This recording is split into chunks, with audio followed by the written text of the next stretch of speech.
Ahí se Bueno, ve muy bien. perfecto, Martín. Gracias. Bárbaro. Bien, bueno, un gusto a todos. Mi nombre es Martín Friedman, soy abogado, recibido en Uruguay. Si bien soy argentino, cursé la carrera y ejerzo en la República Oriental del Uruguay. Y la idea es comentarles un poco,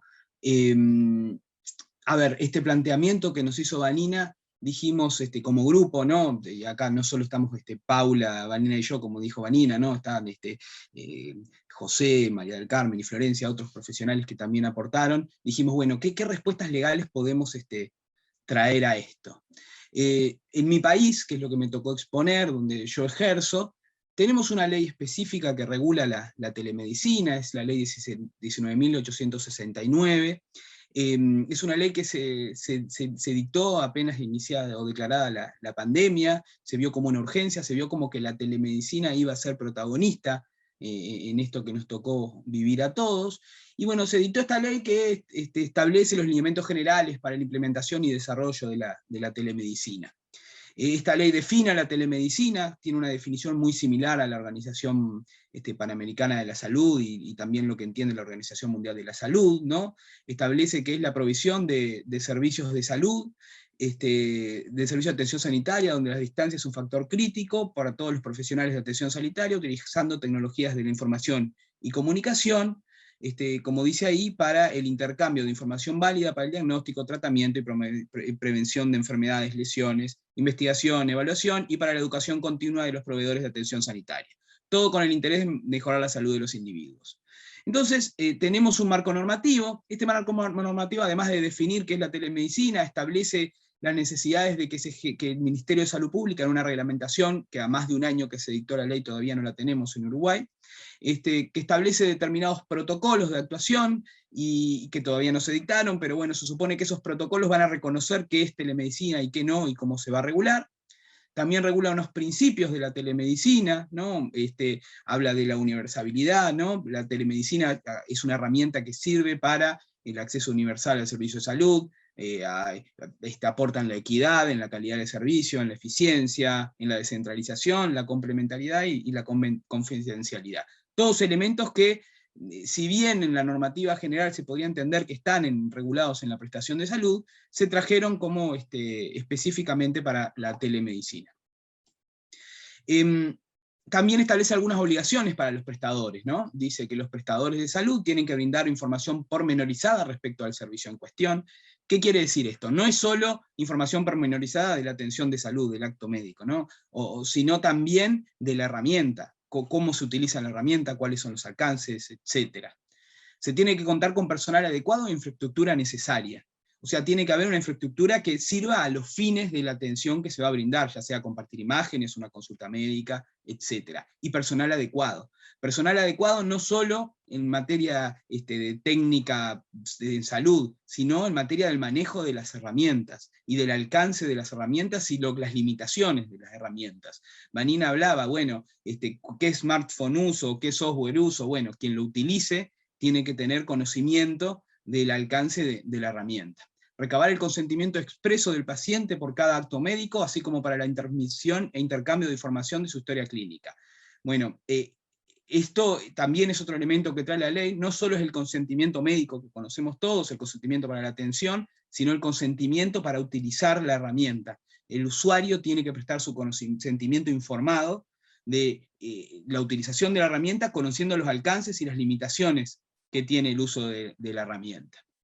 Otra de las cuestiones positivas que trae la ley es que regula la telemedicina no como una nueva prestación de salud, sino como una modalidad de prestación. La prestación ya existe, nada más que se utilizan medios telemáticos para su ejecución. Y por último, la ley regula la actuación extraterritorial en telemedicina, no aporta una solución específica, sino simplemente dice que si un profesional actúa en el exterior y presta servicios en Uruguay, se va a regular por esta ley. Todavía hay cuestiones a solucionar con respecto a este punto también que no está del todo claro. Hay otras normas que podrían aplicar en el planteo que hace Vanina, como el Código de Ética Médica, que habla de que la telemedicina es una prestación complementaria a la prestación directa. la ley 18355 que regula derechos y deberes de los usuarios de servicios de salud, ahí se regula el manejo de la historia clínica y los consentimientos informados en general, las obligaciones de los prestadores de tener seguridades en el manejo de la información y mantener confidencialidad de todo el personal de salud. Y después la ley 19355 y 19670, con sus decretos reglamentarios, que regulan a la historia clínica electrónica, y en nuestro país la historia clínica centralizada, que es una plataforma por el cual las instituciones de salud intercambian información médica de usuarios cuando es necesario. Yendo al caso concreto que planteaba Nina, y tratando de darle una solución legal, decir, bueno, si esto se plantea en Uruguay, ¿cuál es la regulación? La realidad es que no tenemos una regulación específica que dé respuestas a lo que planteaba Nina. Sí encontramos algunas cuestiones que están contempladas en la regulación general y que se deberían cumplir.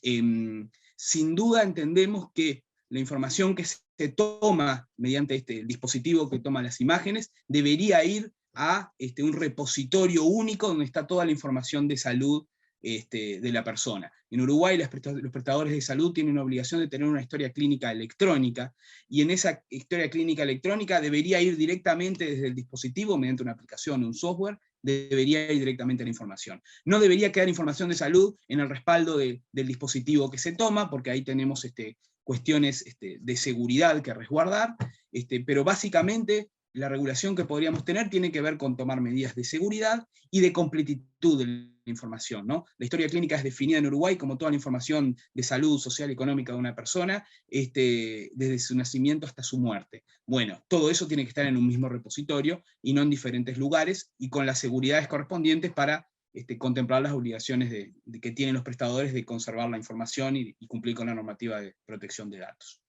Bueno, básicamente esto es lo que les quería comentar de Uruguay, y bueno, les dejo el paso a Paula, que va a comentar un poco la visión desde el punto de vista de Argentina. Muchas gracias. Bueno, muchas gracias. Yo les voy a compartir pantalla también. Vamos a ir al principio. Bien, no les voy a poner el título porque, bueno, Martín ya lo mostró. Lo que sí les queremos contar es que en realidad en la República Argentina no tenemos una ley que le dé un marco sistematizado y preciso y que dé previsibilidad al uso en telemedicina.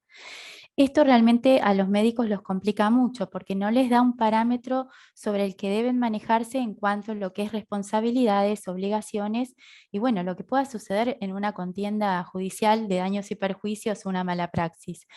Lo cierto es que los abogados usamos algunas leyes o alguna batería de leyes para responder a consultas de los médicos. Tienen que ver con la ley de derecho del paciente, la ley de protección de datos personales, la ley de ejercicio de telemedicina y algunos artículos del Código Civil y Comercial que se incluyeron en la última reforma que realmente dan un parámetro.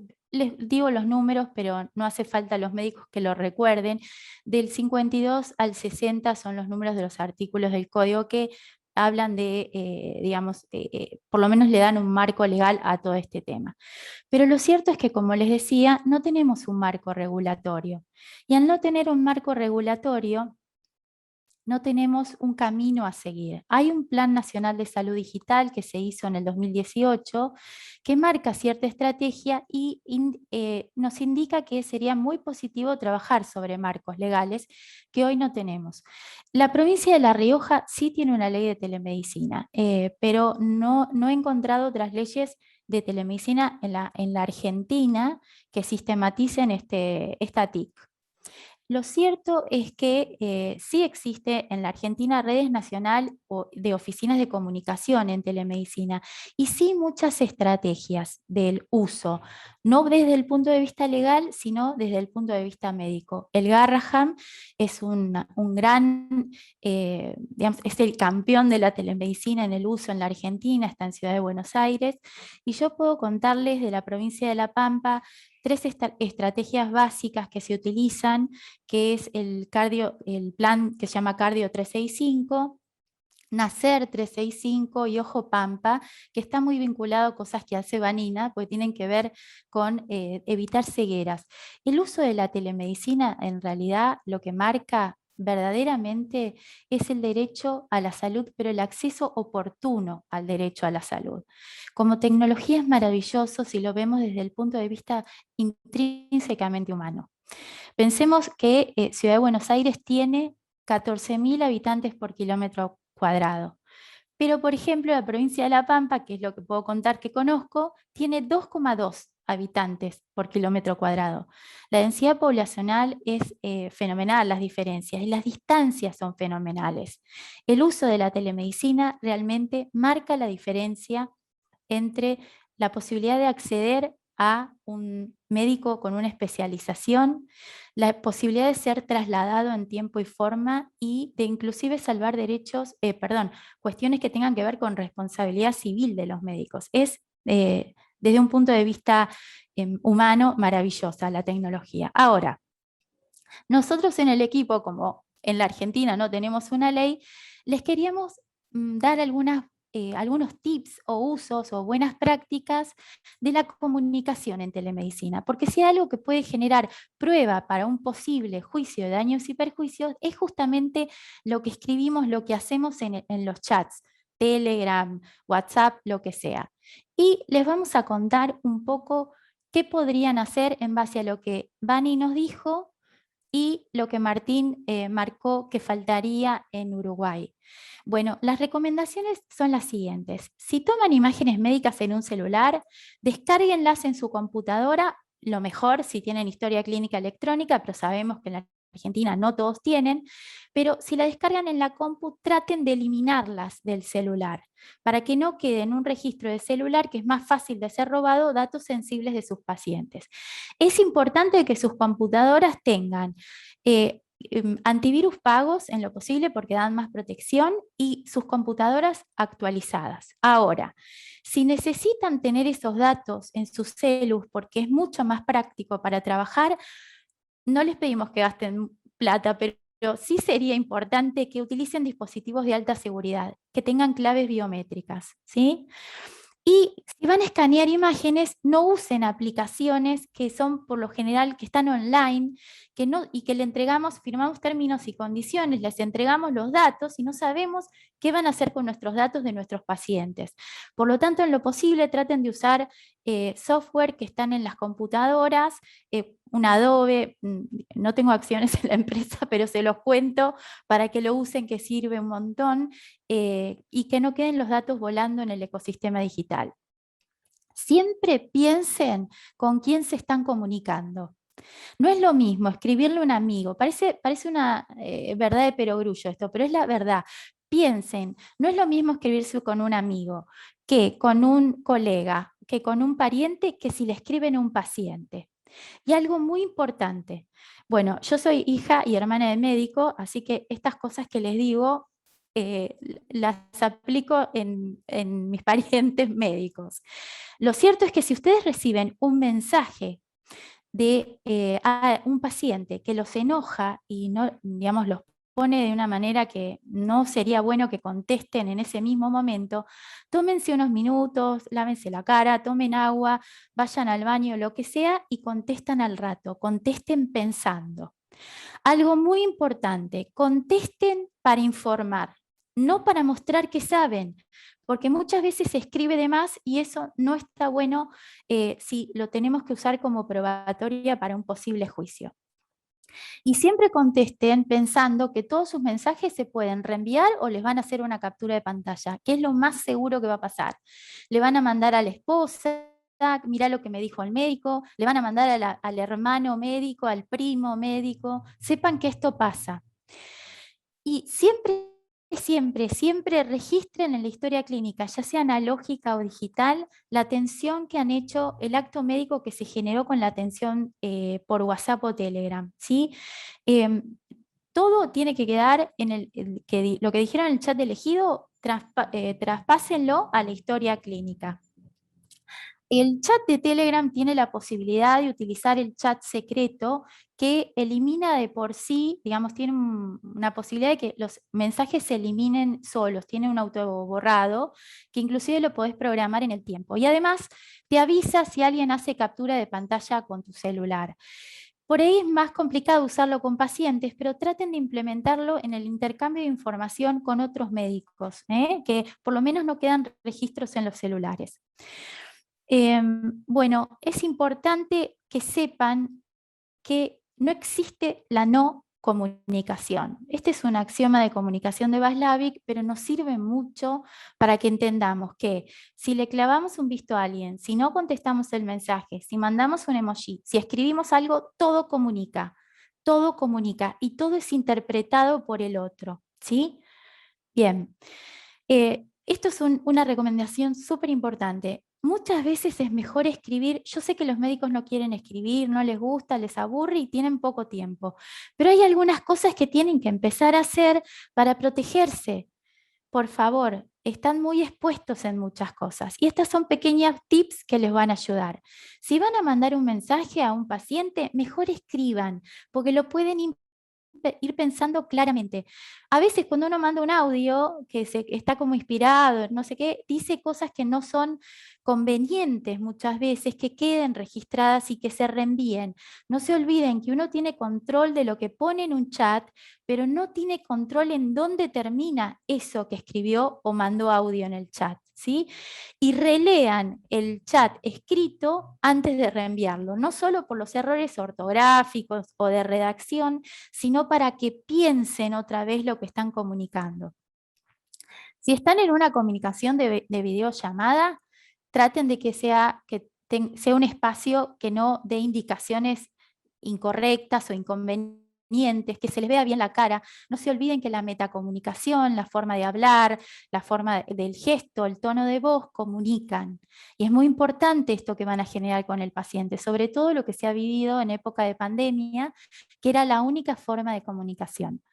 Y si tienen problemas de conectividad y eso los pone muy nerviosos, cambien por otro medio. No se olviden que la empatía y la seguridad son cosas muy importantes, más que cosas son características que uno espera de su médico, que son muy importantes para generar confianza.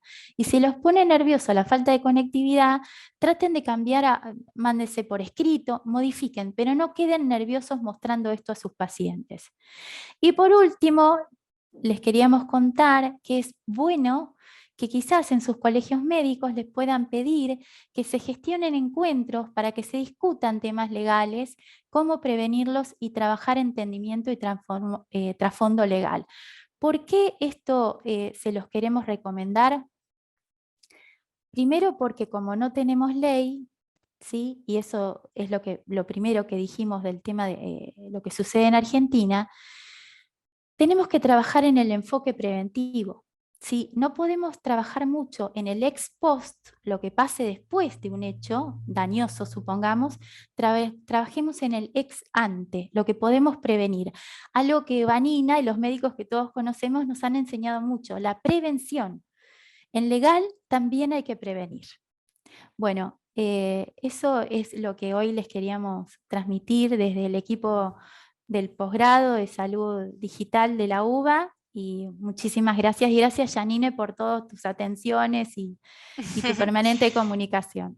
No, gracias a ustedes, Vanina, Martín, Paula. La verdad que es súper interesante el tema y creo que todos los que trabajamos o hacemos o somos parte de telemedicina tenemos como este tema de lo legal y hasta dónde podemos llegar y quién nos resguarda. Así que les agradecemos muchísimo esta charla. Tengo acá un par de preguntas.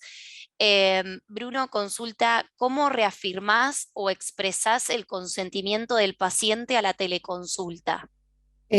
Hola Bruno, ¿qué tal? En realidad en este momento lo que hay es a través del Consejo Argentino de Oftalmología, dos abogados junto con médicos han realizado consentimientos informados expresos para la toma de imágenes y habitualmente se le hace firmar eso al paciente. Y como bien comentaba Paula, tal vez hoy difundida la técnica de la imagen retinal con smartphone, el problema que tenemos es ¿dónde acumulamos la información? Digamos, ahí tenemos el problema del dato sensible.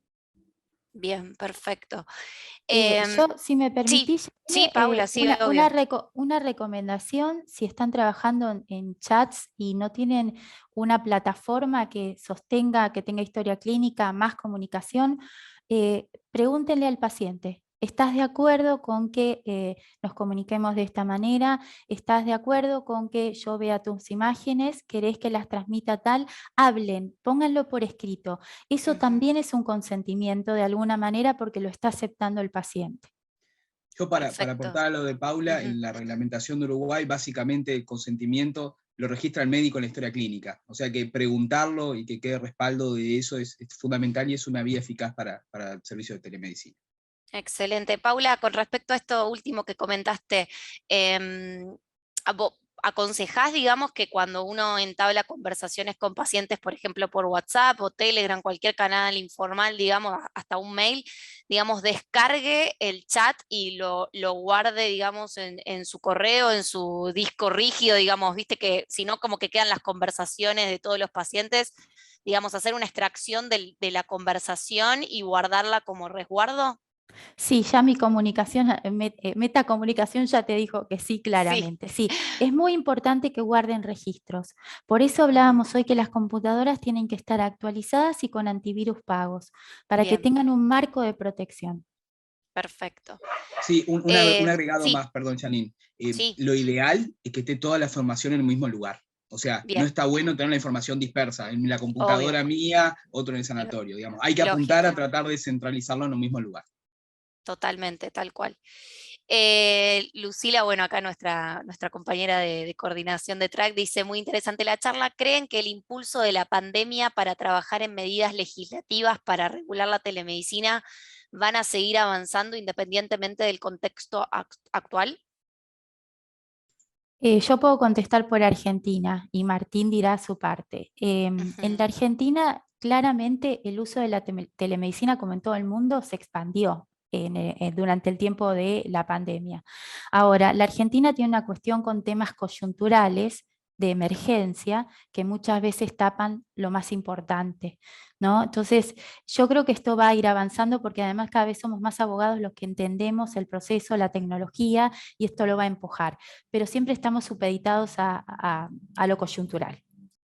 bien, Desde el punto de vista de Uruguay, yo creo que sí, y tiene que ver con reglas de mercado. Ya hay demanda, la gente se acostumbró, lo vivieron, entonces ya lo conocen, lo demandan y están presionando porque eso se mantenga.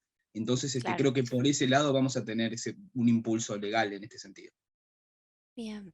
Ever dice, bueno, muy interesante, soy de Uruguay y me aportaron mucho. ¿Qué pasa con los pacientes pediátricos? Si nos pueden Sí, comentar en algo. general, cuando vas con un paciente pediátrico, los consentimientos, de acuerdo también a cada país, ¿no? La legislación en cuanto a lo que es menor de edad y demás. Sí, Pero los consentimientos informados los firma y la atención la firma la mamá, el papá o el tutor. En la Argentina, creo que en Uruguay también, Martín nos va a decir, también tenemos la cuestión de la progresividad de la madurez de la edad. Y esto pasa mucho también por percepciones de lo que vos percibís que esa personita, ese nene o esa nena, entiende o comprende. Pero la verdad es que lo general, quien hace la consulta en telemedicina, como es en lo físico y presencial, es el papá, la mamá o el tutor. Tip para recordar: si no conocen a la gente porque fueron por primera vez, traten de alguna manera, no les digo pídanle una partida de nacimiento, pero de acreditar el vínculo, de ujú, alguna forma. bien. En Uruguay la Martín, no sé si situación es quieres saber. similar. No, es Bien, similar, el bien, consentimiento lo dan los que tienen la patria potestad, los tutores, pero es verdad sí que la ley, hace poco tuvimos una modificación legislativa a la ley de telemedicina que recoge la progresividad de derechos, en donde en la adolescencia hay ya determinados derechos que puedo consentir la consulta, y bueno, ahí ya se exime del consentimiento de los padres. claro, tal cual. Giselle dice, excelente presentación, muy cierto que están todos expuestos y siempre dejar consignado todo, incluyendo el consentimiento informado. Es más un comentario que una pregunta. Bruno dice, Paula, pero ¿es legalmente válido el tema de escribir quizás a esto que hacía mención anteriormente él del consentimiento? Digo, de decirle, me dejas mirar tus imágenes. La Excelente. realidad es que consentir, digamos, uno puede tener un formato como contaba Vanina y como existen y como vamos a hospitales, clínicas que te dan un preconformado del consentimiento informado. Pero lo importante no es tanto la forma, que sí tiene un valor, sino lo que el otro hace, que consiente, que entiende, que comprende. ¿Sí? Claramente no tenemos ni una firma digital ni una firma electrónica en un chat de WhatsApp, pero por lo menos es una presunción a favor de que se quiso preguntar. Desde el punto de vista legal nos sirve porque por lo menos marca un antecedente, es un indicio. Por ahí, obviamente, un consentimiento informado con firma, aclaración, número de Claro. documento, manuscrito, tiene otro valor. Y si tuviesen firma digital, es equiparable al hológrafa en la Argentina, también tiene otro valor. Pero siempre te sirve como indicio, por eso lo recomendamos como que es bueno que lo hagan. Bien. Acá también dice, bueno, justamente era eso, perfectamente claro, dice, y Ever dice, muchas veces son los padres, hablando del tema de los pediátricos, que inician la consulta al al preguntarte si ya estaría consentido. Sí, bueno, es lo que dijeron básicamente, o sea, es que los padres den el consentimiento. Paula, yo también te quiero hacer una consulta sobre algo que comentaste, que es muy cierto, esto de que omitir, digamos, no contestar un mensaje o clavar el visto es una respuesta, ¿no? Y yo en mi experiencia, escuchando profesionales acá en el hospital acerca de esto de la telemedicina y de la intrusión que a veces tienen los pacientes en los celulares de los profesionales que te escriben 24/7, no importa si es feriado, si es domingo, si son las 4 de la mañana, entonces, ¿cómo se resguarda un profesional ante eso? Digo, a mí me llega una consulta un domingo a la noche que estoy con mi familia y quizás yo veo que no es algo urgente y no contesto, ¿no? Pero digamos, ¿cómo podemos prevenir eso? Tenemos que tener, no sé, 2 celulares, uno laboral y lo apagamos los fines de semana, o ¿qué sugerís en base a eso? Mira, es lo más difícil porque nos pasa a todos, para ustedes, uno como abogado, digamos, no está en riesgo la vida, ¿no? Claro. Pero esa es la enormísima diferencia. Lo cierto es que hay, por ejemplo, en Francia, lo que se llama el derecho a la desconexión digital. En los sistemas de gestión de expediente electrónico, por ejemplo, los fines de semana, si no es una urgencia que vos tenés que tildar, es urgencia, los escritos no los recibe la justicia, hay cierto derecho a la desconexión. ¿Qué podemos hacer frente a esto? Si ustedes ven que, como dijiste muy bien, bueno, mira, no parecería que es urgente, escriben al otro día en un horario que sea prudente, que ya estén en horario de trabajo, piden disculpas, discúlpame, te contesto ahora, no tenía el celular a mano, lo que quieran poner. Primero disculpa porque es una buena manera de iniciar el mensaje y luego se contesta o se da la indicación. Hay celulares que hoy, bueno, de la marca de la manzanita, que tuvieron una actualización que permiten enfoques distintos de lo que se acepta y no se acepta en el celular.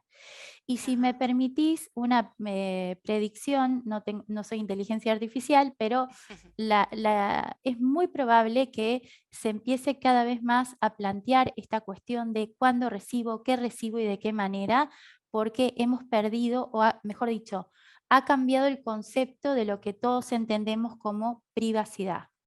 Ujú.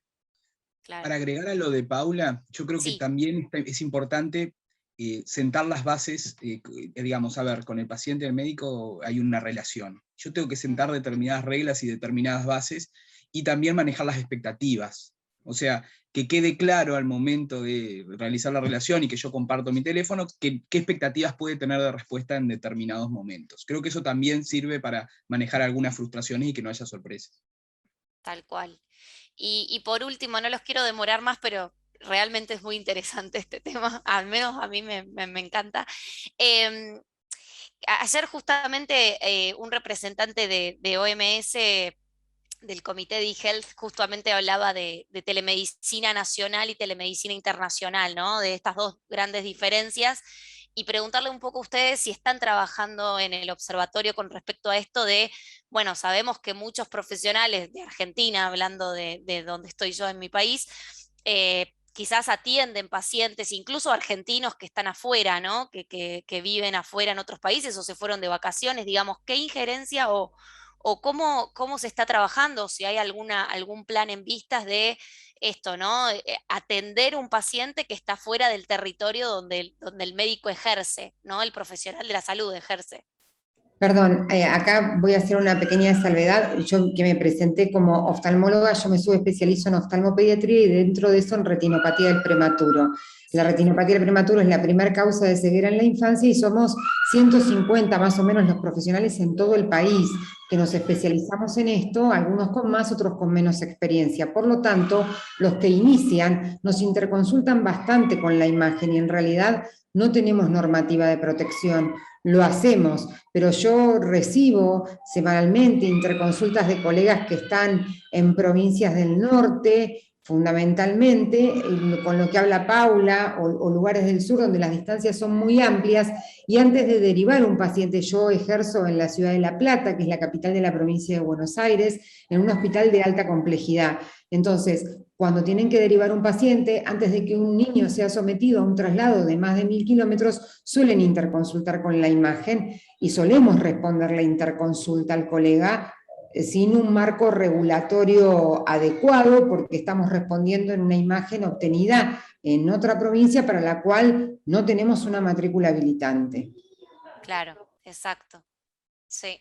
Es muy complejo el tema y sí lo Sí. conversamos porque ahí tenemos la cuestión de las jurisdicciones, la fragmentación fenomenal que hay en la Argentina a todo nivel, público, privado, colegios médicos. Sí.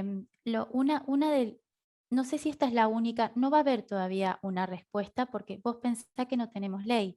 Si no Claro. tenemos ley, no tenemos regulado la forma de dónde se produce el acto médico, Tal cual. digamos, cuál es la jurisdicción de la responsabilidad. Pero es posible que si en la Argentina, donde puedo hablar, si se generan leyes de telemedicina por cada provincia, y luego de tener el marco legal, esas provincias generan convenios entre sí Claro. y con los colegios médicos, ese es un buen camino a tomar. Que Claro. tengamos una ley de telemedicina nacional en un país como el nuestro, que baje línea con la diferencia de idiosincrasias, usos, distancias, todo lo que hablamos, no sé si va a ser tan eficiente. O sea, no creo que sea piramidal, creo que tiene que ser red, ¿no? Claro. Yo creo que sí, Provincias. ese dato, Paula, es fundamental para después generar convenios interprovinciales. Ese dato es muy relevante. Mis colegas, yo la verdad que estoy muy satisfecha con el posgrado del Observatorio de Salud, porque he aprendido mucho de mis colegas abogados, muchísimo, y ese punto es fundamental para nosotros. Sí. Sí, porque es un gran tema, ¿no? Y incluso acá en el hospital nos pasa con médicos que consultan mucho este tema, ¿no? De qué pasa si atiendo y no estoy colegiado en esa provincia, digamos, como es todo un tema. En Uruguay no sé, Martín, cómo es, me imagino que no tienen este gran problema porque Uruguay es un poco No, más chico, bastante pero más chico, no tenemos una sí, matriculación nacional, pero sí tenemos el problema con el exterior. Somos chicos Claro. y claro, nuestros pacientes van a consultar afuera. La exacto, primera versión de la ley de telemedicina trató de traer una solución y la solución era medio compleja. Decía que el médico extranjero tenía que acreditar ante el prestador integral del usuario que en su país estaba habilitado para ejercer medicina. Eso fue mira, impracticable y a los 2 meses se modificó la ley y claro, quedó sin nada. A ver, lo que ocurre en Uruguay hoy es que no está regulado y creo que es algo que se tiene que regular, no para prohibir, sino para regular, porque hay demanda, los exacto. usuarios tienen mayor accesibilidad y creo que al final del día es una solución que está vinculada a la al nivel internacional en la revalidación de títulos y agilitar ese Claro, trámite. Pero exacto, básicamente tal va por cual, ese lado y no por la telemedicina. tal cual. Ahí Bruno decía que Sí, Brasil era un poco esto que estábamos comentando de los acuerdos. Y creo que ese es el camino, sobre todo si vos lo pensás desde un punto de vista más personalizado. Si se va a ir a medicina personalizada, se tiene que empezar a pensar desde los puntos más cercanos. Cuando vos querés abarcar mucho, el que abarca mucho, ¿cómo es la de la frase Poco esa? aprieta. Exacto. Bueno, ahí tenés. Y esto es lo que termina pasando. Y pasa mucho con muchas leyes en la Argentina que se bajan desde la planificación nacional y Claro, te doy un ejemplo tonto. Se quería pagar X cosa porque siempre tiene que ser con cajero automático, todo cajero automático. Hay una localidad cerca de donde yo vivo que está a 16 kilómetros, no tienen cajero automático, ni postnet, ni nada. O sea, es claro. re práctico y es transparente y todo eso. Pero Pero no es la resulta que realidad de todos, no, claro. tienen que Y hacer no. 16 kilómetros de ida y de vuelta para ir al cajero. Total. Sí, lo mismo en provincias que sabemos en nuestro país que internet no llega a todos lados, entonces, digamos, es muy complejo. También va mucho de la mano del plan digital en cada país, ¿no? De cómo lo tiene establecido, la conectividad y todo eso es fundamental en este aspecto. Bueno, les agradezco un montón, perdón por haberles estirado, pero bueno, es un tema muy interesante y ahí tenemos todavía gente en el auditorio. Cualquier otra pregunta que tengan para Martín, Vanina o Paula, los pueden contactar en sus redes sociales y en sus correos electrónicos que tienen todos los datos en su perfil. Y nos volvemos a encontrar acá en esta sala a las 11. Vamos a tomar un cafecito, algo y nos volvemos a reencontrar. Muchas gracias. Muchas Muchas gracias. gracias. Gracias, chao, hasta Chao, luego. chao.